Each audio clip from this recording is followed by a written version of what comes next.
여러분, 안녕하세요. 저는 핫클립 베스트 MC 이연이에요. 여러분은 과학 공부를 좋아하시나요? 과학 공부를 재미없고 어렵다고 생각하는 시청자 여러분도 분명히 계실 텐데요.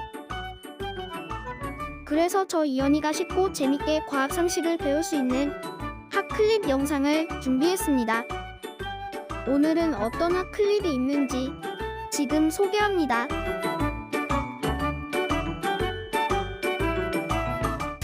우리 주변에서는 흔히 알루미늄을 볼 수 있는데요.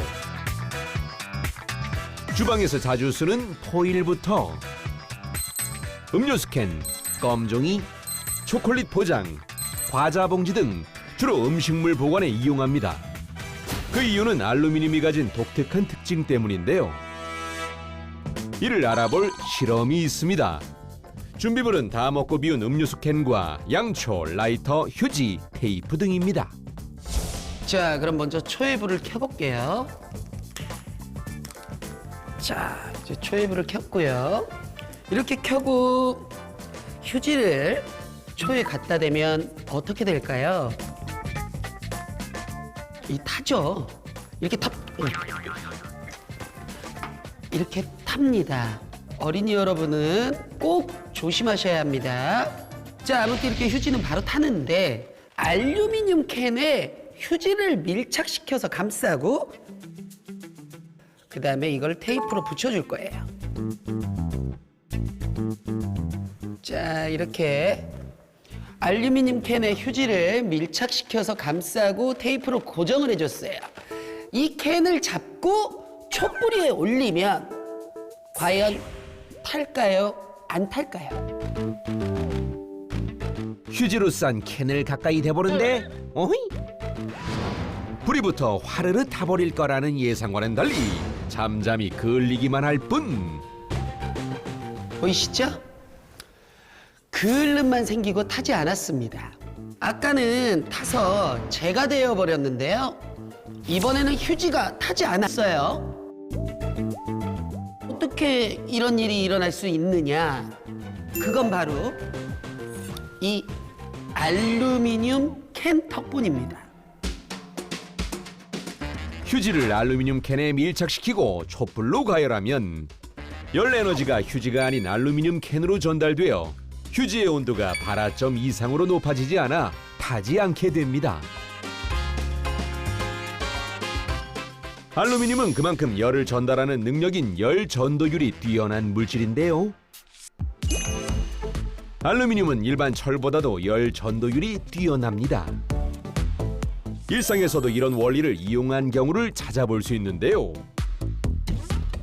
딱딱하게 굳은 아이스크림, 그냥 숟가락으로 풀면 잘 안 퍼지지만 미지근한 물에 넣어놨던 알루미늄 스푼을 이용하면 열 전도율이 높은 알루미늄을 통해 열이 아이스크림으로 전달되어 아이스크림이 살짝 녹으며 쉽게 퍼지게 되죠.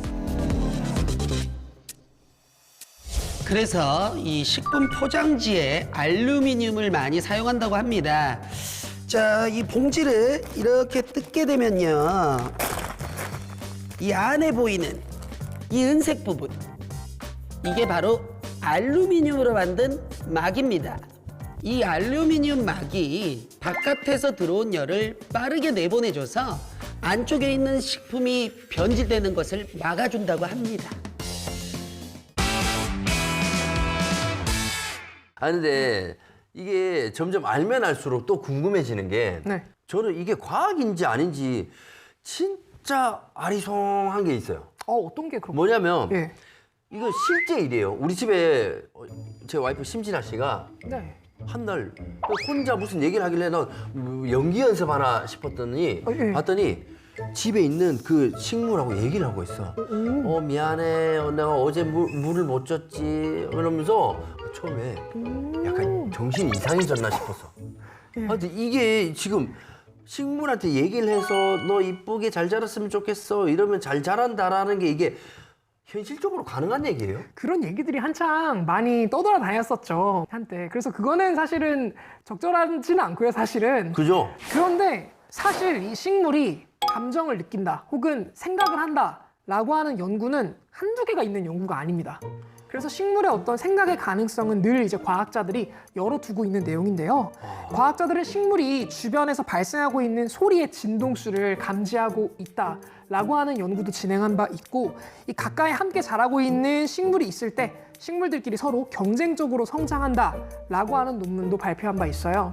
이 어디까지나 이게 객관적인 정보이고 어디까지 사실일지는 다양한 연구들이 더 선행되어야 하겠지만, 이 식물도 생각을 할 수 있다, 혹은 뭐 식물도 아까 말씀하셨던 것처럼 지능이 있을 수 있다라고 하는 가설은 굉장히 흥미로운 가설이지 않을까 싶습니다. 야, 미안하네. 예. 집에 있는 식물한테 진짜 갑자기 미안해지네요. 네. 자, 오늘 식물 성장에 필요한 광합성과 모세관 현상, 그리고 이 식물에 알려지지 않았던 이 무한한 비밀까지 저희가 오늘 이야기를 나눠봤잖아요. 네. 근데 식물뿐만이 아니라요, 사람도 광합성을 받아야 됩니다. 그렇죠. 네, 사람도 빛을 본 사람과 안 본 사람은 확연히 다르거든요. 네, 정말 엄청 중요한 지적이에요. 진짜요? 왜냐면은 사람도 빛을 통해서 비타민 D를 이제 생산을 하거든요. 네네네. 그래서 그런데 그 빛의 일조량이 좀 상대적으로 부족한 그린란드 같은 경우에는 그 사람들이 비타민 D의 결핍 때문에 뭐 우울증도 자주 걸리고, 또 심한 경우에는 비타민 D 결핍 때문에 사망에 이르는 경우도 굉장히 많다고 해요. 야, 역시 효정 씨는 내가 뭐 하나 던져주면은 한 10가지를 쏟아부는 것 같아요. 아주 든든해요. 네. 아유, 감사합니다.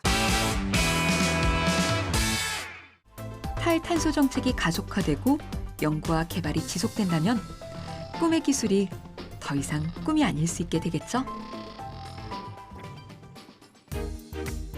그 시간을 앞당기기 위해 이미 대기업과 공공기관을 중심으로 탄소 포집 기술이 도입되고 있지만, 아직 규모가 작은 기업들은 연구개발 속도가 더더욱 더딜 수밖에 없죠. 새로운 환경 변화에 대응할 자금과 인력 부족, 탄소 중립에 대한 이해와 검토할 시간적 여유 부족이 가장 큰 이유라고 하는데요. 금액적 부담과 복잡한 절차에 선뜻 시작하기 어려운 현실. 이런 문제를 해결하기 위해 여러 대안을 제시한 기업이 있습니다. 달라진 환경인식에 맞게 규모가 작은 기업들도 탄소 중립을 실천할 수 있도록 에너지 컨설팅을 해주는 기업인데요. 다양한 정부 지원 사업 정보 제공은 물론 정부 규제에 맞게 계획부터 실행까지 전반적으로 도움을 주고요. 또 친환경적인 작업 환경을 원하면 기술적인 자문도 제공해주고 있죠. 보시고 계시는데 우리는 그래도 아무래도 지금 그 공장은 스크류 컴프레서를 3대를 쓰고 있기 때문에 아무래도 공기압축기를 조금 더 중심적으로 보는 게 나을 것 같습니다. 공기압축기를 살펴볼 때 운전 상태는 어떤지, 그 다음에 이제 대기 시에 낭비되는 전력이 얼마나 큰지, 효율적으로 사용이 운전이 되고 있는지 좀 종합적으로 보고, 그 다음에 소모되는 전력이라든가 1시간 사용량이라든가 정확하게 체크해서 오도록 합시다. 기업별 사업 분야와 생산 방식은 모두 다르기 때문에 각 기업의 에너지 소비 규모와 방식, 설비의 특성까지 검토해야 하는데요. 중견기업들 또한 시대적으로 탄소 중립을 해야 되는 당위성을 알고 계십니다. 그럼에도 불구하고 두서없이 계획을 하고 있기 때문에 일관성 있게 계획을 세워서 점진적으로 하시는 게 중요하고, 재원과 재화가 유한하기 때문에 정부의 지원 프로그램을 좀 도움을 받아서 실용적으로 투자비를 최소화시키고 실익을 극대화시킬 수 있도록 해드리고 있습니다. 재정이 안정적이지 않은 기업도 에너지 환경을 개선할 수 있도록 정부에서 다양한 지원 사업을 펼치고 있는데요. 이 제도를 활용하면 에너지 효율 개선을 원하는 기업은 무료로 컨설팅 서비스를 받을 수 있고요.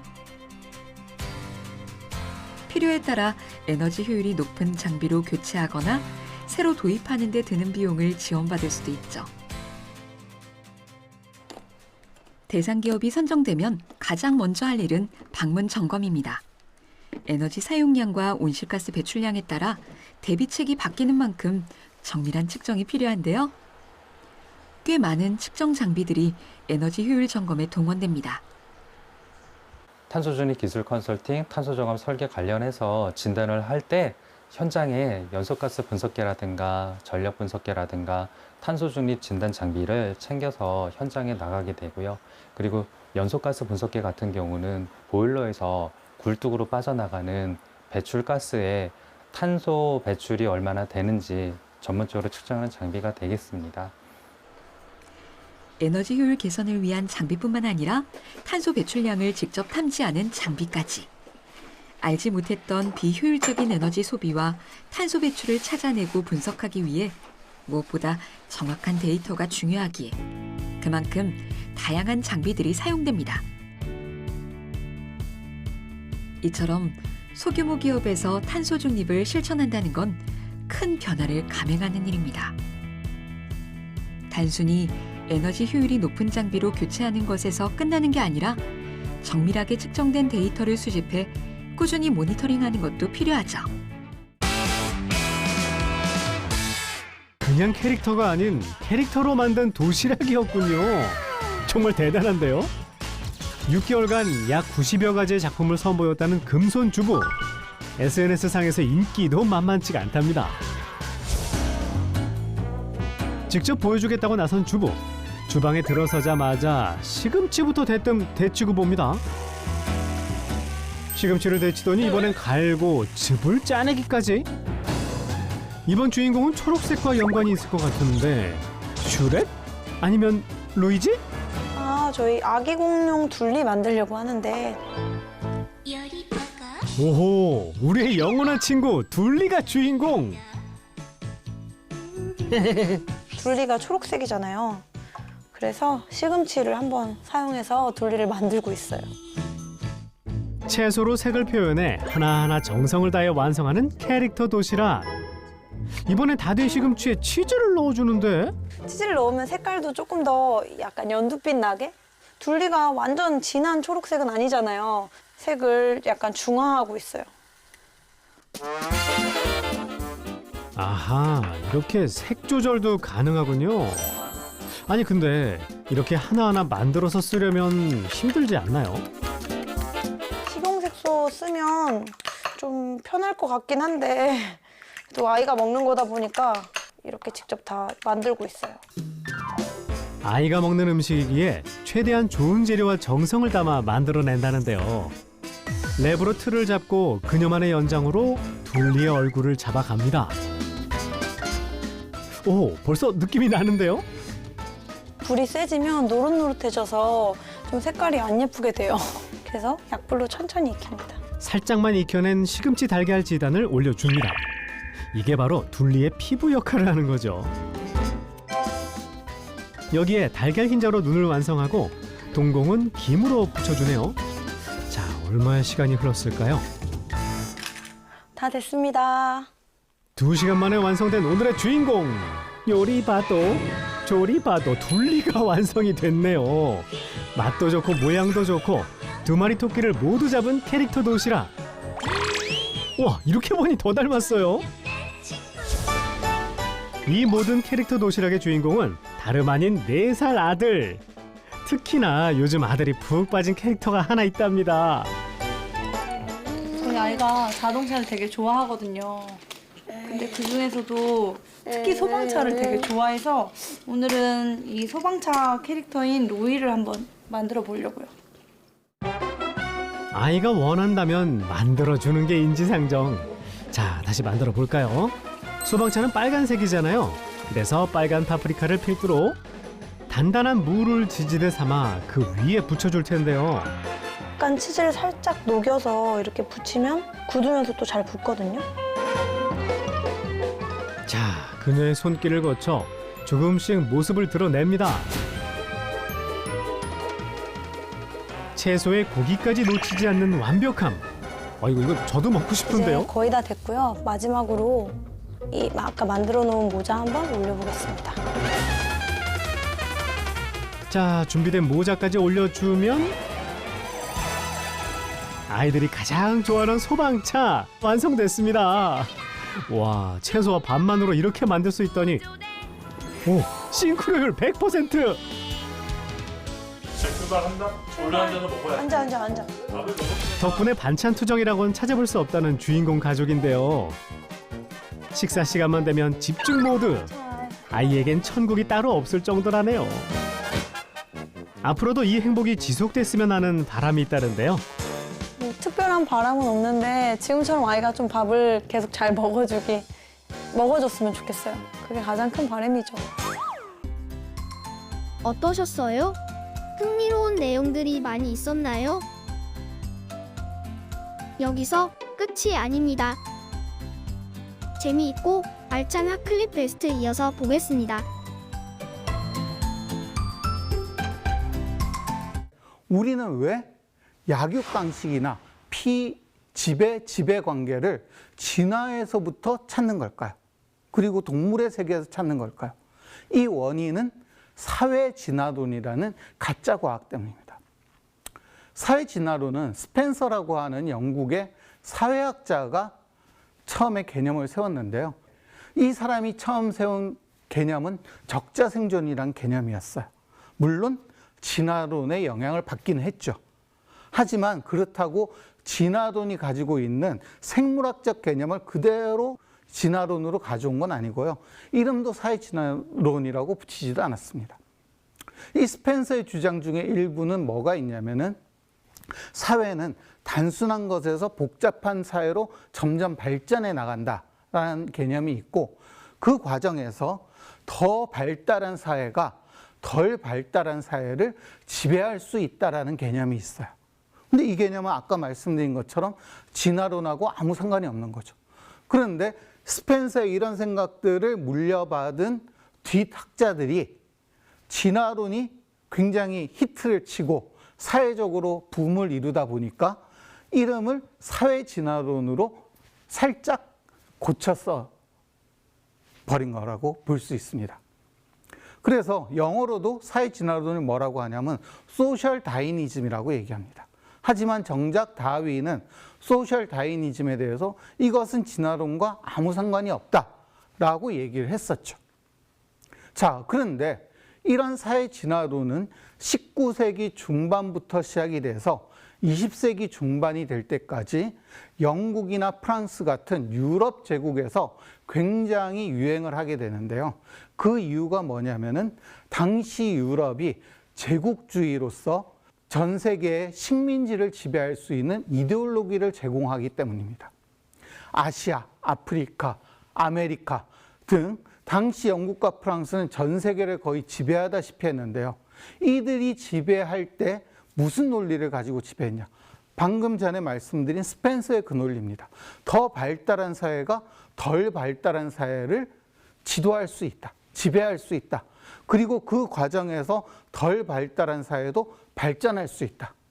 즉 유럽의 영국과 프랑스 같은 더 발달한 사회가 아시아나 아메리카나 아프리카의 덜 발달된 사회를 지배함으로써 그 사회를 더 발달시키는 좋은 역할을 할 수 있다라는 식으로 식민지 지배를 정당화시킨 거죠.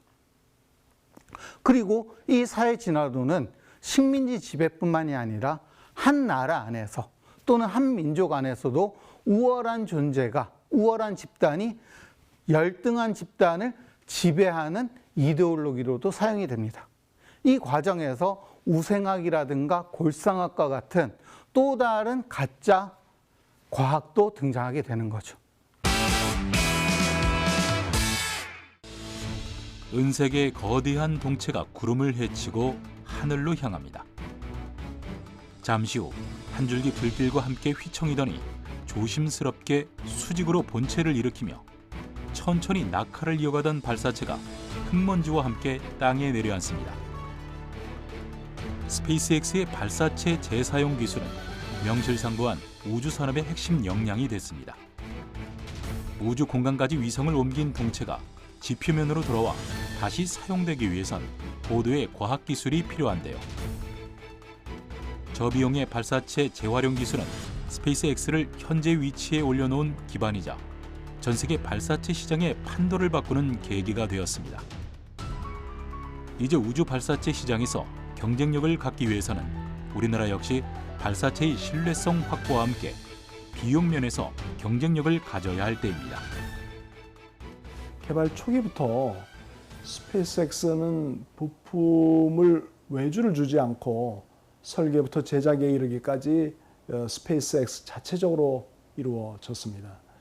그래서 발사체 비용을 대폭 줄일 수 있었고 펠컨 9이 성공적으로 개발되었음에도 불구하고 재사용 발사체 계획을 수립하고 2015년에 1단 회수에 성공을 하게 됩니다.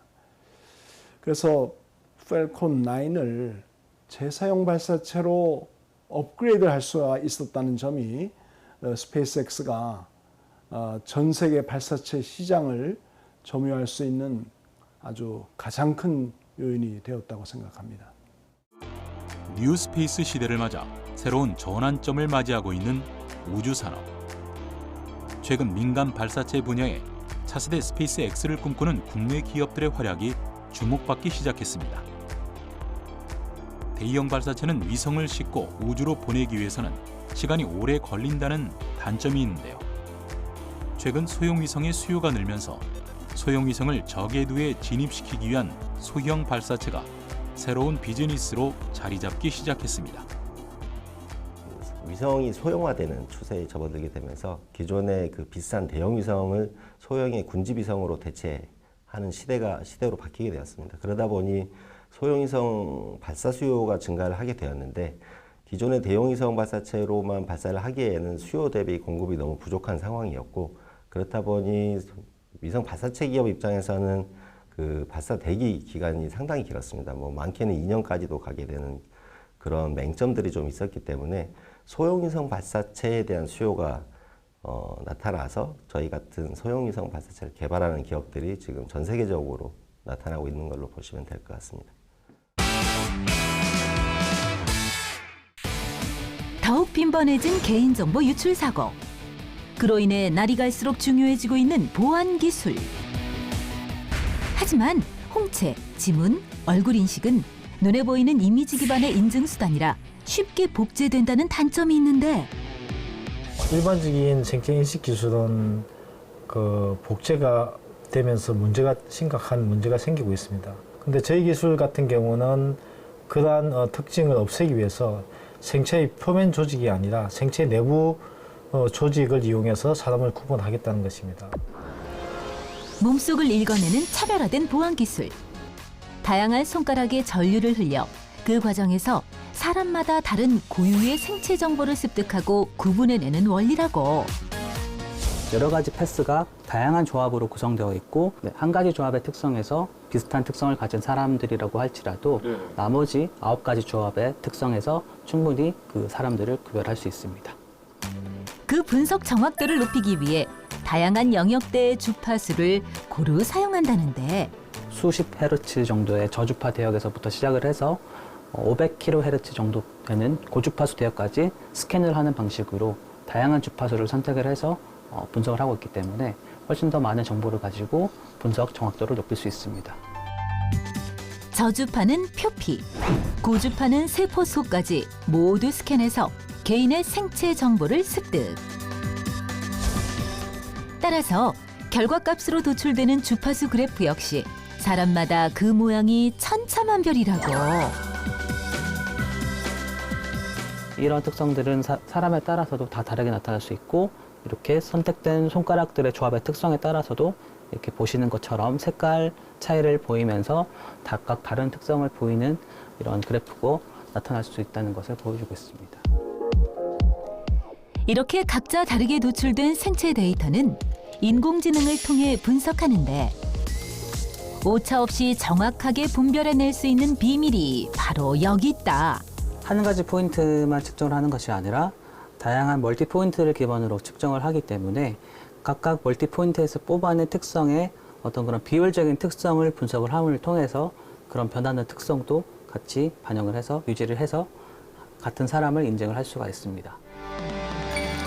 예를 들어 3가지 경로를 통해 측정된 비율이 급격하게 늘어난 체중으로 그 값이 변한다 하더라도 결국 고정 비율은 변하지 않기에 같은 사람으로 판별한단다.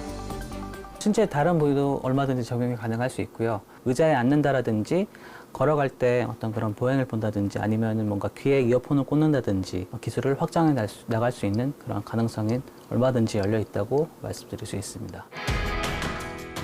이때 뭔가를 가져와 보여주는 기술자. 한 손에 쏙 들어오는 이 작은 크기의 장치는 저희 시스템을 이렇게 그립 형태로, 휴대 형태로 개발을 해서 장소에 구애받지 않고 편하게 사용할 수 있습니다. 센서에 인식시킬 필요 없이 그냥 잡고 있기만 해도 보안 인증이 가능해 편의성을 높였다고. 저희 기술은 가정의 출입문이라든지 공항의 출입국, 그리고 자동차, 컴퓨터와 같은 여러 가지 보안이 필요한 곳에 널리 활용될 수 있습니다. 내 몸 안에서 찾은 최고의 보안 기술. 복제가 불가능하기에 뚫리지 않는 차세대 보안 기술의 새 장을 열 것으로 기대되는데 저희가 개발한 기술을 통해서 개인정보가 보다 잘 보안이 유지되고 편리한 그런 세상이 되었으면 좋겠습니다. 사실은 비슷한 일을 하는 경호업체도 많이 좀 생겨났거든요, 사실. 네, 맞습니다.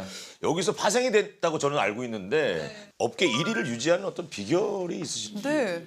모든 대한민국 공연에는요, 일단 공연을 하기 전 이제 14일 전에, 지금은 14일 전에 재해대책 신고라는 그런 신고 서류를 제출해야 됩니다. 그게 허가를 내서 관할 구청에서 인정을 해서 또 관할 구청의 소방서가 인정을 해야지만 공연을 할 수 있고. 우리 그냥 딱 무대에 올라가서 그냥 하고만 내려오니까 이런 거 몰랐어요. 네, 이런 서류들을 다 제출을 해야 되는데 이런 서류들을 이제 준비하는 행사 주최 측이나 이쪽에서 해야 되는데 그런 동선 정리라든가 적재물이 어떤 건지 모르기 때문에 저희는 그거를 그냥 저희가 딱 준비를 하고 제작을 해갖고 도면 작업을 했고 그냥 바로 그냥 제출을 저희 회사에서 했던 게 여기까지 올 수 있었죠. 달랐던 거죠. 감사한 분이시네요, 진짜로. 훨씬 더 안전하게 잘 지켜지고 있는 것 같다는 생각이 들어서. 네, 체계적으로 좀 잘 되어 있는 것 같습니다. 든든합니다. 근데 뭐 이렇게 계속 업계 일을 유지하시는 동안 26년 동안 아직도 겪어내고 있는 코로나 사태. 맞습니다. 그때 공연에 종사하는 사람들이 되게 많이 힘들어했거든요. 네, 맞습니다. 지금까지 해오면서 지금 20년 넘게 해오면서 이 코로나를 저희가 못 이겨냈습니다. 이거 어떻게 이겨요? 요거를 그냥 이렇게 그냥 미끄럼 타듯이 쭉 미끄러지면 되는데 그냥 낭떠러지 그냥 쭉 떨어져 버리더라고요. 그래서 그 건물을 하나 팔아서 모두 다 이쪽으로 다 오게 되면서 또 직원들 지금 남아있는 직원들에서 너무 감사합니다. 왜냐면 정말 지금 남아있는 직원들이 곧 저의 가족이자 생명이자 이렇게 옵니다. 또한 제가 또 안경을 사실적으로 안 씁니다. 근데 이 그래요, 맞아요. 경험치 안경 쓰신 거 처음 봤어요. 저 정말 이거 안경 쓰기 정말 싫습니다. 선생님. 네. 갑자기 왜 그러시는 거예요? 너무 지금 그때 그 시련이 닥쳤을 시련이 떠올라서. 시련이 떠오르셔서 지금 안경이 이 힘든 시기를 그 노력 덕분에 어떻게 보면은 또 이렇게 웃으면서 이 자리에 함께 계신 거잖아요. 어려움이 있기 때문에 또 네. 이렇게 즐거움이 있는 것 같습니다. 여러분, 핫클립 베스트 재미있게 시청하셨나요? 핫클립 베스트를 통해서도 과학 상식을 배울 수 있다는 것을 알 수 있었습니다. 다음에도 재미있는 과학 상식으로 찾아오겠습니다.